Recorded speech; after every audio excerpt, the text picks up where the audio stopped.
Bismillah walhamdulillah wassalatu wassalamu ala sayyidina Muhammadin ibni Abdillah wa ala alihi wa ashabihi wa man tabi'ahu ila yaumil qiyamah. Wa ba'du, ayyuhan nas ittaqullaha haqqa tuqatih wa la tamutunna illa wa antum muslimun. وقال الله تعالى في كتابه الكريم أعوذ بالله من الشيطان الرجيم بسم الله الرحمن الرحيم يا أيها الناس اتقوا ربكم الذي خلقكم من نفس واحدة وخلق منها زوجها وبث منهما رجالا كثيرا ونساء واتقوا الله الذي تساءلون به والأرحام إن الله كان عليكم رقيبا. وقال رسول الله صلى الله عليه وسلم اتق الله حيثما كنت وأتبع السيئة الحسنة تمحوها وخالق الناس بخلق حسن. صدق الله العظيم wa sadaqa rasuluhun nabiyul karim. Yang pertama sekali, marilah senantiasa kita memanjatkan rasa syukur dan puji kepada Allah Subhanahu wa ta'ala yang hingga detik ini kita masih diberikan iman, Islam, kesehatan serta taufik, sehingga dengan 4 nikmat tersebutlah mampu melaksanakan ibadah Jum'ah di hari yang berbahagia ini. Salawat dan salam kepada Rasulullah Muhammad sallallahu alaihi wasallam yang telah berjasa kepada umat manusia, lebih-lebih kepada umat Islam. Beliau telah memperkenalkan tauhid, memperkenalkan keesaan Allah, menghindari manusia dari penyembahan berhala kepada mentauhidkan Allah Subhanahu wa ta'ala. Begitu juga kepada seluruh para sahabat, para keluarga, para tabi'in, serta para alim ulama yang mereka merupakan selaku penerus agama yang dibawa oleh Rasulullah sallallahu alaihi wasallam.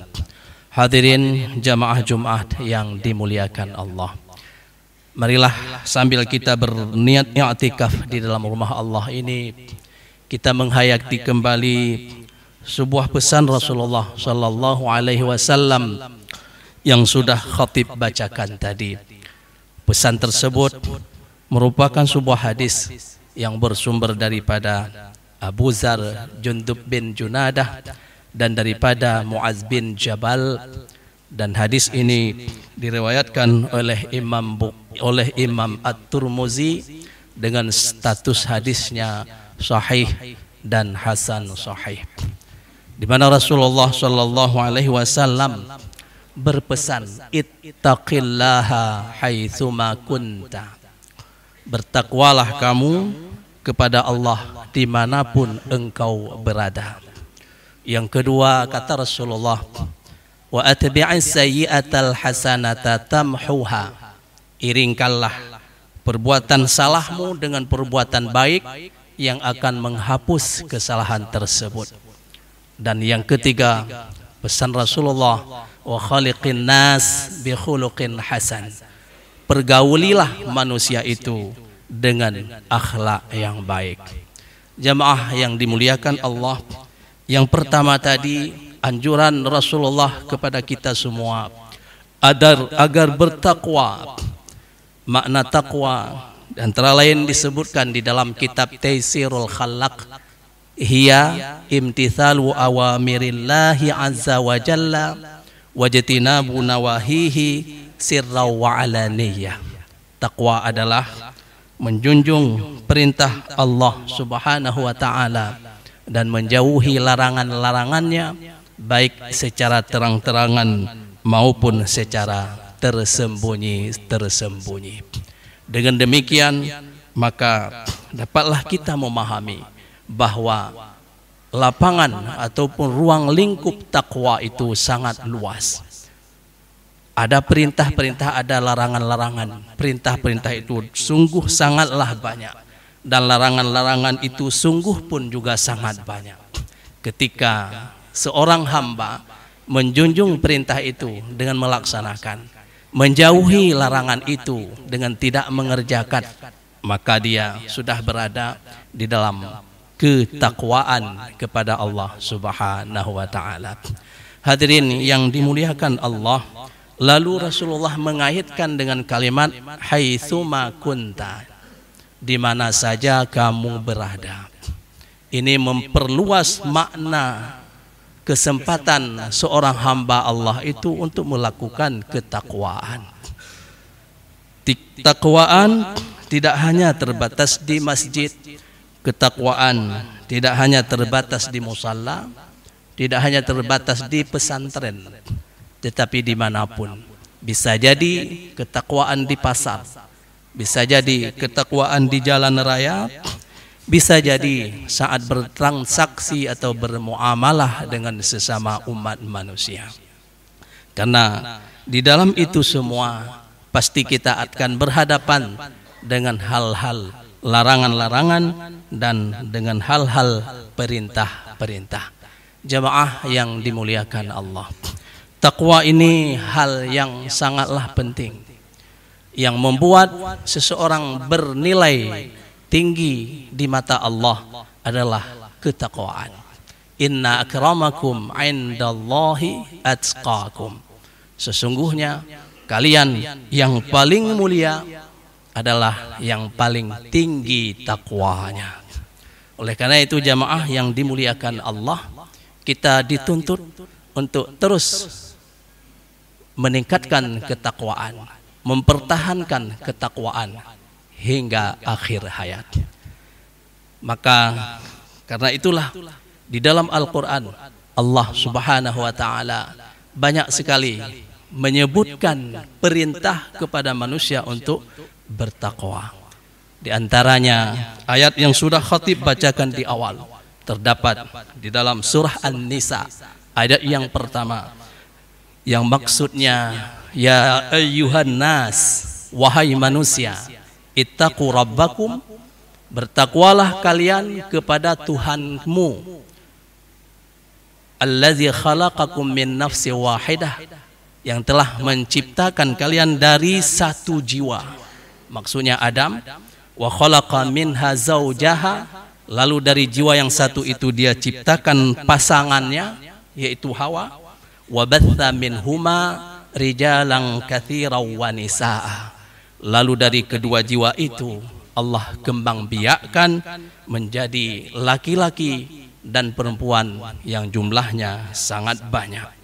Wattaqullaha allazi tasaaluna bihi wal arham, bertakwalah kalian kepada Allah yang dengannya kalian saling meminta untuk dikasihani.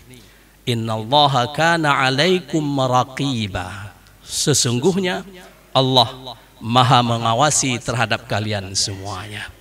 Jamaah yang dimuliakan Allah, dari ayat ini Allah tujukan perintah takwa itu kepada an-nas, manusia. Di sini tidak Allah sebutkan mukmin, tidak Allah sebutkan muslim, tetapi secara umum. Itu artinya takwa itu diperintahkan, dianjurkan untuk semua manusia. Boleh jadi manusia itu belum beriman, belum percaya kepada Allah, belum bertauhid, maka dimaknai manusia bertakwa kepada Allah dengan mentauhidkan Allah dan mempunyai keyakinan, kesaksian terhadap Rasul yang diutus di zamannya. Untuk kita zaman sekarang akhir ini, mentauhidkan Allah, syahadat tauhid, dan mentauhidkan Rasul, syahadat Rasul, yaitu wa asyhadu an la ilaha illallah wa asyhadu anna Muhammadar Rasulullah. Ini merupakan tingkat awal manusia masuk ke gerbang pintu ketakwaan. Kemudian jamaah yang dimuliakan Allah, ketakwaan ini kadang-kadang Allah tujukan, perintahkan kepada orang-orang yang memang sudah bertakwa. Hal ini dapatlah kita melihat di dalam surah Ali Imran, surah sebelumnya, di dalam ayat yang ke-102 Allah berfirman, ya ayyuhallazina amanu, wahai orang-orang yang beriman, ittaqullaha haqqa tuqatih, bertakwalah kalian kepada Allah dengan sebenar-benarnya takwa. Wala tamutunna illa wa antum muslimun, jangan sekali-kali kalian meninggal kecuali di dalam keislaman.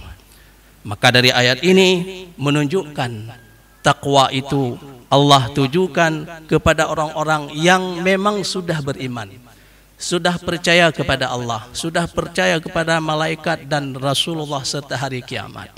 Ini mempunyai makna agar takwa itu terus dipelihara hingga akhir hayat. Ditambah lagi dengan kalimat akhir larangan, kehati-hatian, jangan sampai kita meninggal kecuali di dalam Islam.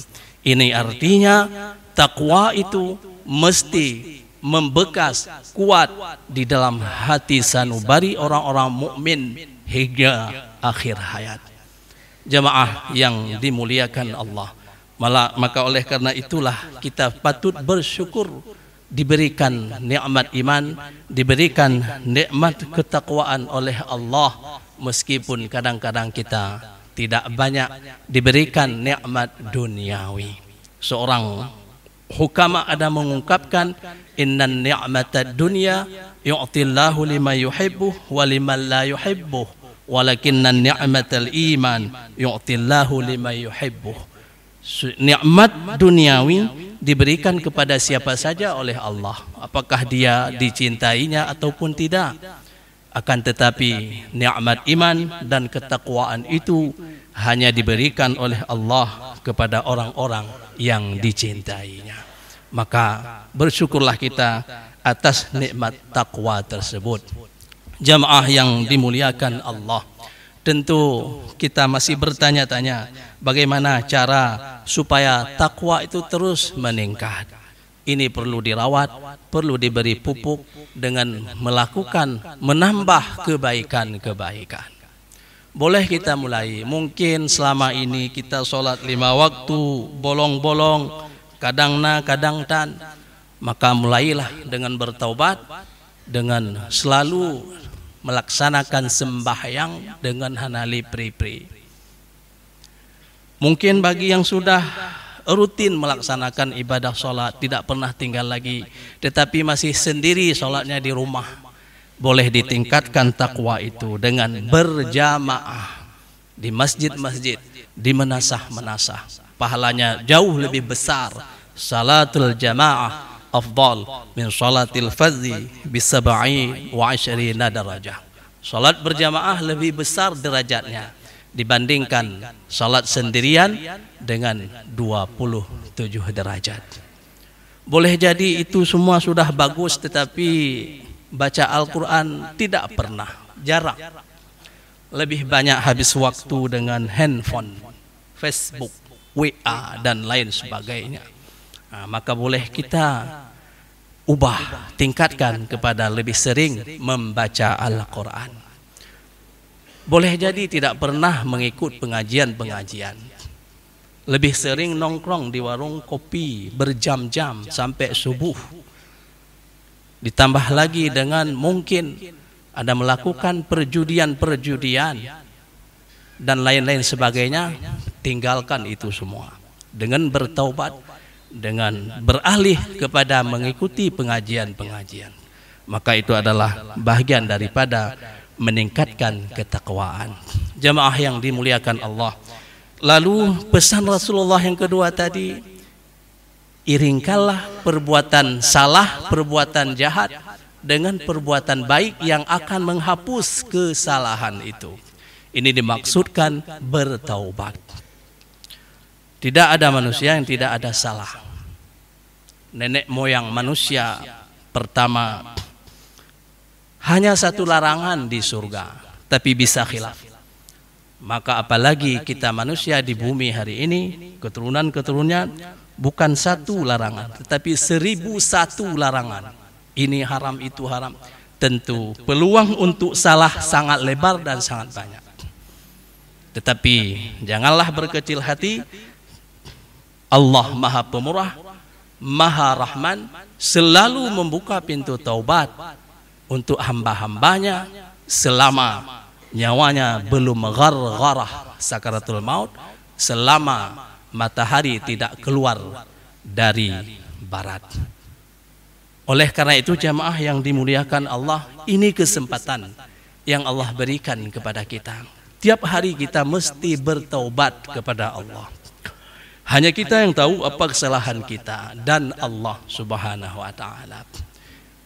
Taubat di dalam agama kita sungguhlah mudah, tidak sama dengan taubat umat-umat sebelumnya. Di zaman Nabi Musa, untuk bertobat mesti dia dihukum bunuh oleh orang lain. Tapi untuk umat Nabi Muhammad, pertama menyesali, lalu berkomitmen tidak akan mengulangi, lalu memohon ampun kepada Allah, kemudian mengqadha bila kewajiban itu luput, atau mengembalikan bila itu kesalahan dengan manusia. Inilah yang dimaksud, iringkanlah perbuatan salah yang akan menghapus, iringkanlah perbuatan salah dengan perbuatan baik yang akan menghapus kesalahan tersebut. Jemaah yang dimuliakan Allah, Al-Quran menyebutkan innal hasanata yuzhibnas sayyiat. Sesungguhnya kebaikan-kebaikan itu akan menghapus kesalahan-kesalahan.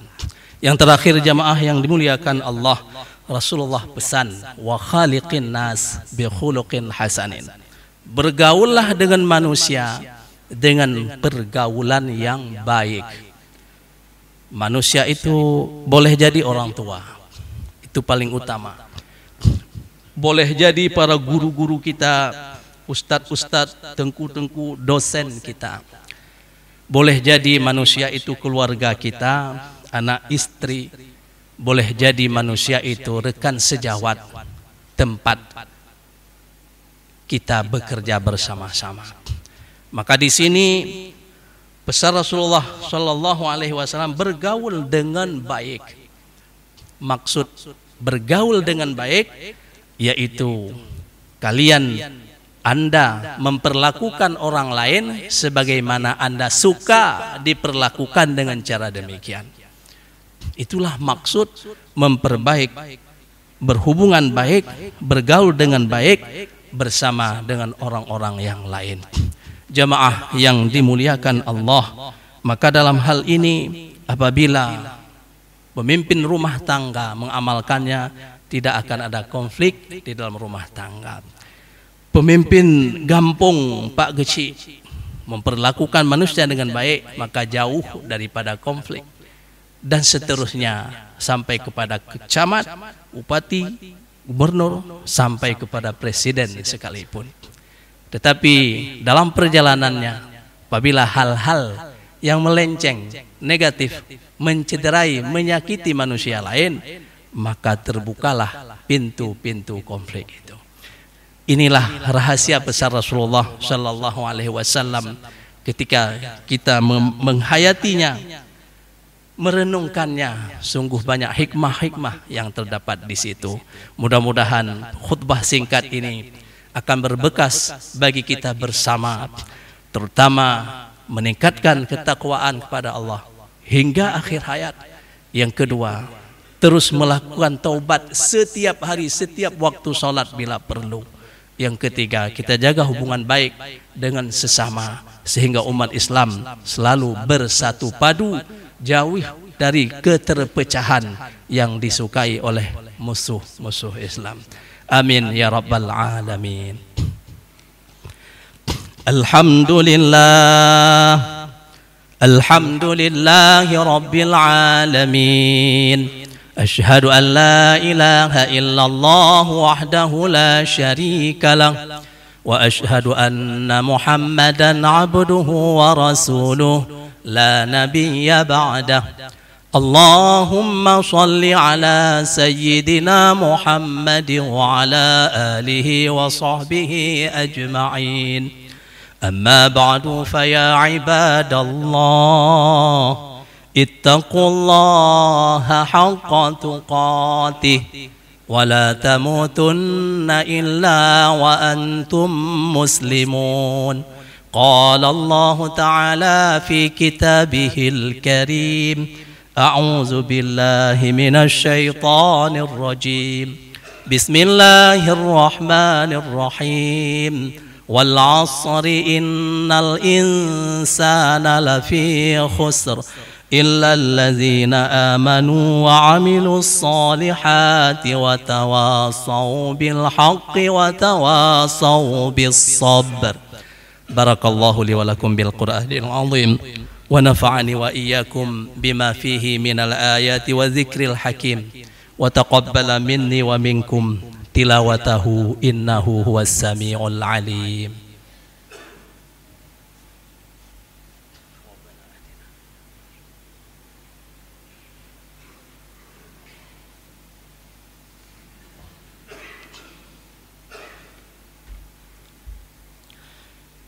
الحمد لله رب العالمين وبه نستعين على أمور الدنيا والدين أشهد أن لا إله إلا الله وحده لا شريك له وأشهد أن محمدا عبده ورسوله لا نبي بعده اللهم فصل وسلم على هذا النبي الكريم سيدنا ومولانا محمد وعلى آله وأصحابه أجمعين أما بعد فيا عباد الله أوصيكم ونفسي وإياي بتقوى الله وطاعته لعلكم ترحمون أطيعوا الله وأطيعوا الرسول واتقوا الله لعلكم ترحمون وقال الله تعالى في كتابه الكريم أعوذ بالله من الشيطان الرجيم بسم الله الرحمن الرحيم إن الله وملائكته يصلون على النبي يا أيها الذين آمنوا صلوا عليه وسلموا تسليما اللهم اغفر للمسلمين والمسلمات والمؤمنين والمؤمنات الأحياء منهم والأموات وتابع بيننا وبينهم بالخيرات رب اغفر وارحم وأنت أرحم الراحمين اللهم أعز الإسلام والمسلمين اللهم انصر من نصر الدين وانصر إخواننا المجاهدين في سبيلك إنك على كل شيء قدير اللهم اجعل بلدنا هذا بلدة طيبة ورب غفور برحمتك يا أرحم الراحمين عباد الله ولذكر الله أكبر والله يعلم ما تصنعون أقيموا الصلاة